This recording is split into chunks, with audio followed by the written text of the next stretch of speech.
walked me through it, and yours was done. They expect the results actually tomorrow. If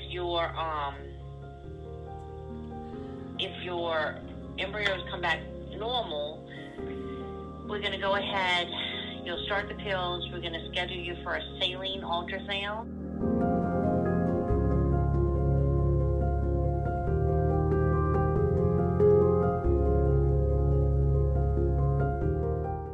So, can you give me a rough guesstimate of timeline as far as like the saline ultrasound and like when the actual transfer will be, or is that? Yeah.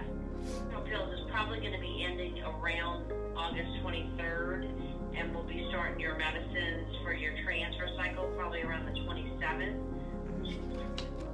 which means transfer could be anywhere from September to on this. That's quite all right. I'm just glad that it was done. Yeah. All right. Have a good day. Thanks. You too. All right. Bye-bye. Bye.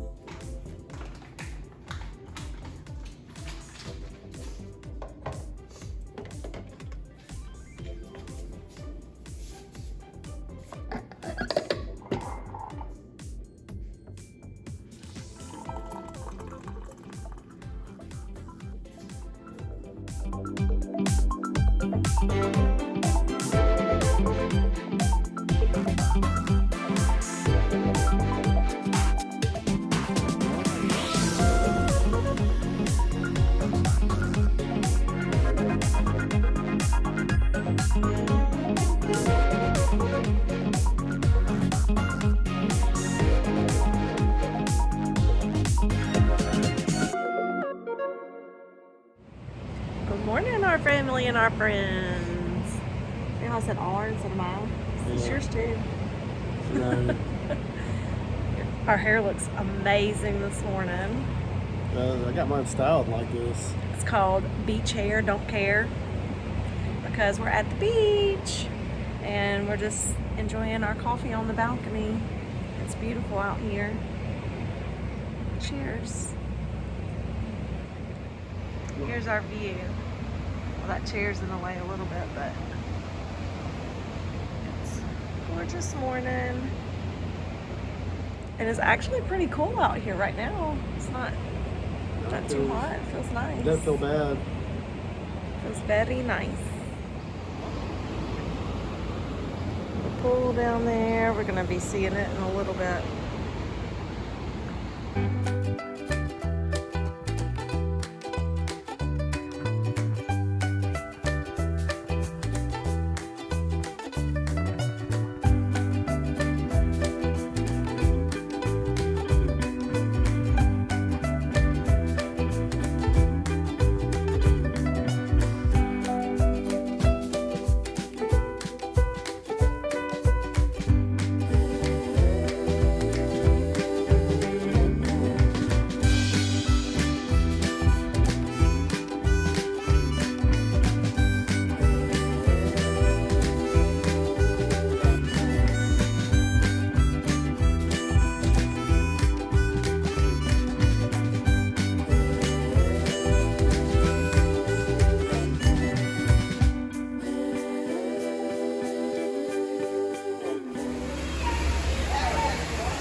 today, I posted about a couple weeks now, I think. Anyways, I posted on my Facebook asking you guys for your questions, and of course in conversations with all of you throughout the past few weeks that we've been on this IVF journey, we've gotten tons of questions. So I just thought it would be fun to sit down and answer those questions for you.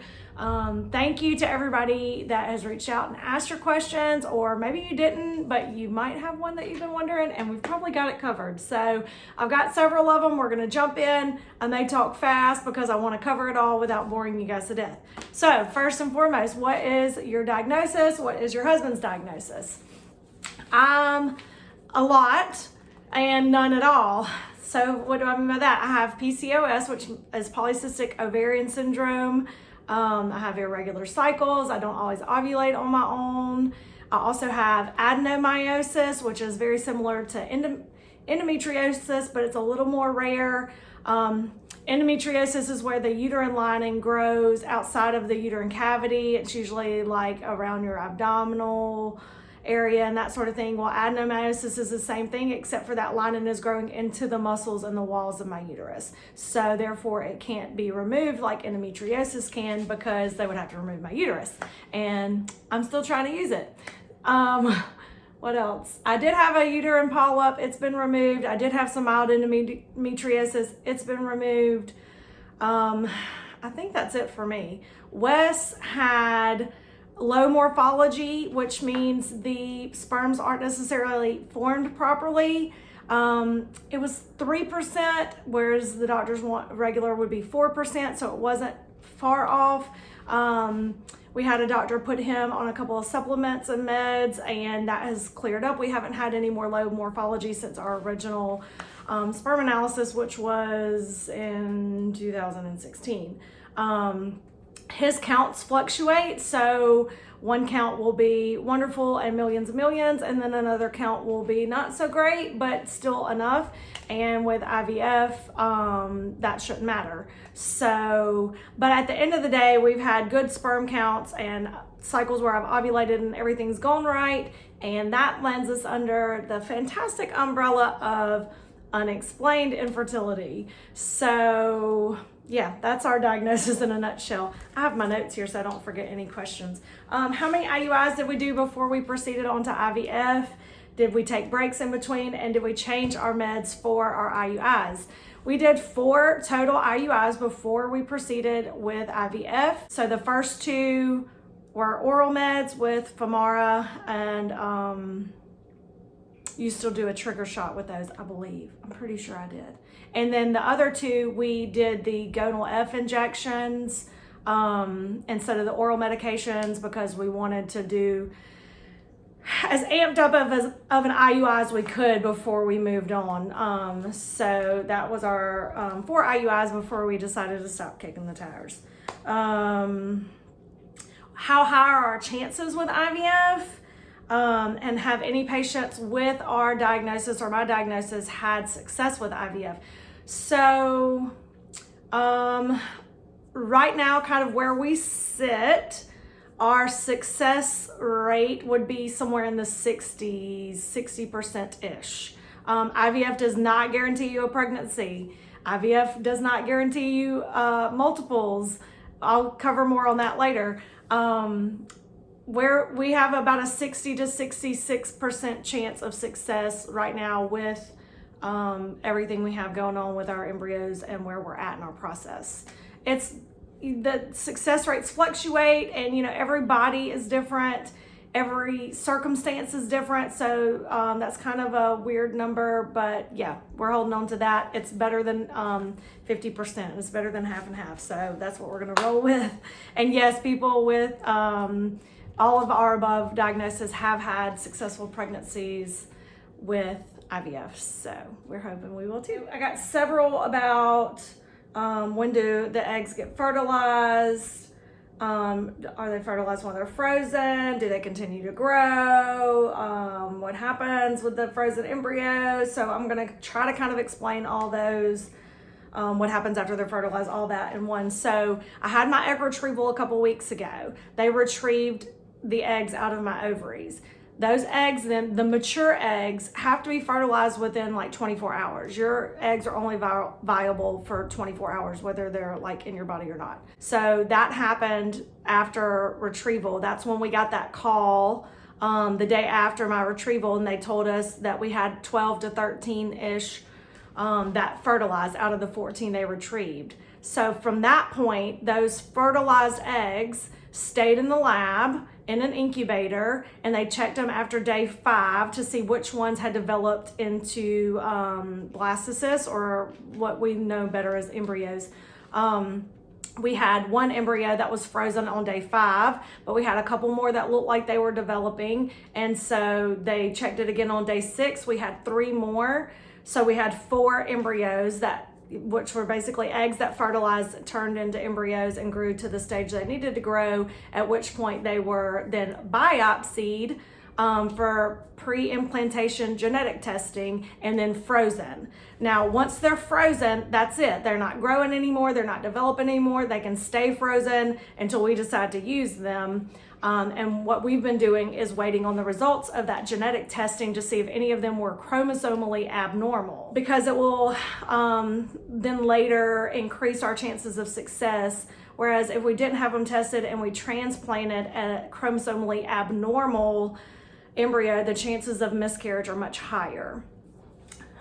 I know that's a lot of information. Did you get all that? So the genetic testing is what we've been waiting on. Our 4 embryos are in the freezer, not doing anything but chilling. How long can the embryos stay frozen? I believe, well, indefinitely, basically. They'll be fine. I'm pretty sure with our IVF cycle, we get a year included. And then after that, if we have embryos left and we want to continue to keep them in the freezer, we have to pay rent for them, which is kind of funny. And then how much is the rent for the embryos? I can't remember exactly, but it's not terrible. I want to say it's like $600 to $800 a year or something like that, or maybe you can pay monthly. But you know, we'll cross that bridge when we get there. We're not quite there yet. When will the embryo be reinserted for implantation? So since we are doing a frozen embryo transfer, we have a little bit of time. I'll restart on meds, different meds than before. These meds will be to like amplify my uterine lining and get it nice and cozy and ready for that embryo when they transfer it. So it's still a bit of a process. I would say we're about halfway, maybe a little over halfway through our IVF. Do they take payments during IVF? No.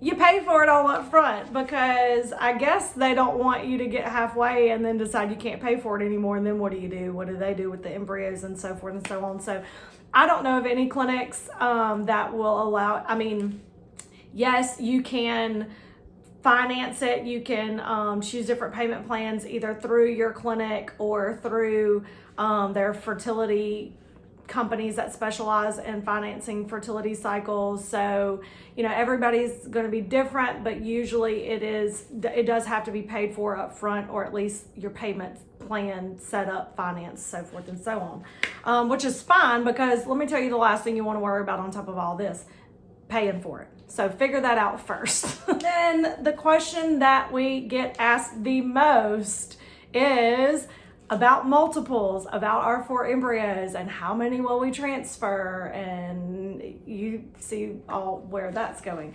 So there is a big misconception with IVF that it causes multiples, which is not necessarily the case.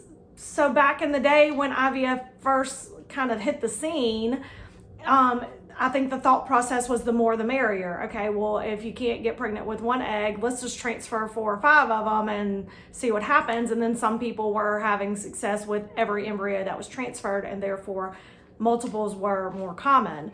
Practices kind of changed over the years to now more standard practice is to transfer 1 at a time, or maybe 2. They're transferring a lot less than they once did, because the higher the pregnancies, the higher your risk.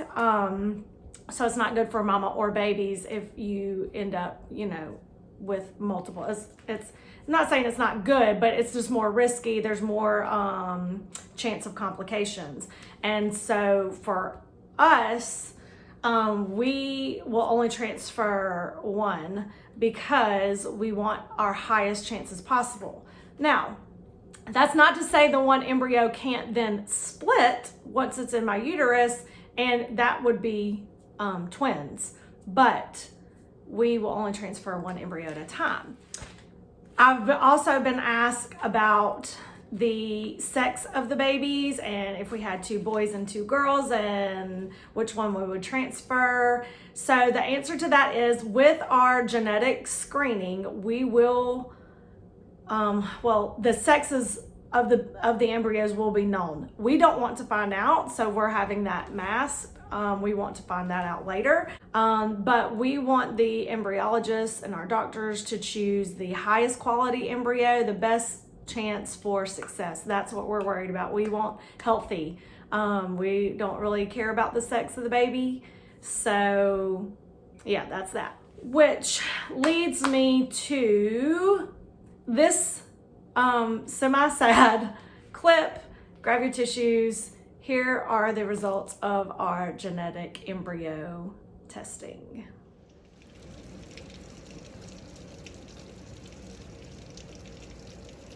I think I'm ready. Huh? I think I'm ready. Well, out of the 4 that they biopsied, you have 1 that's normal. Okay. Okay.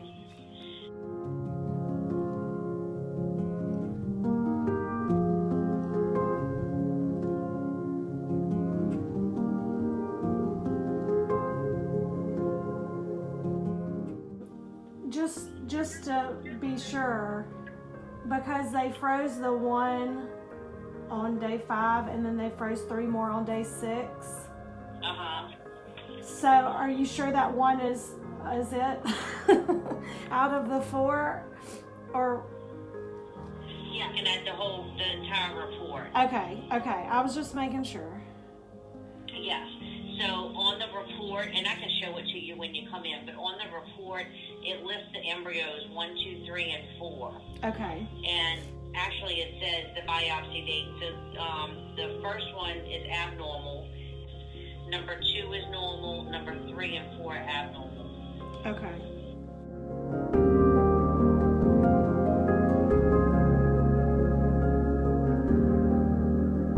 Any questions?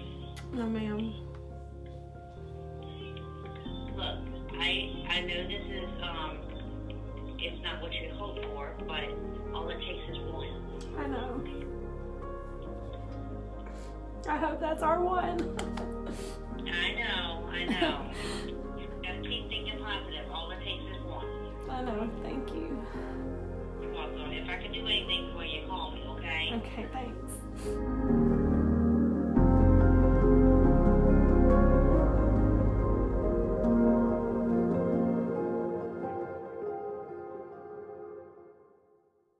Okay, so we have 1 remaining embryo, and then there was 1.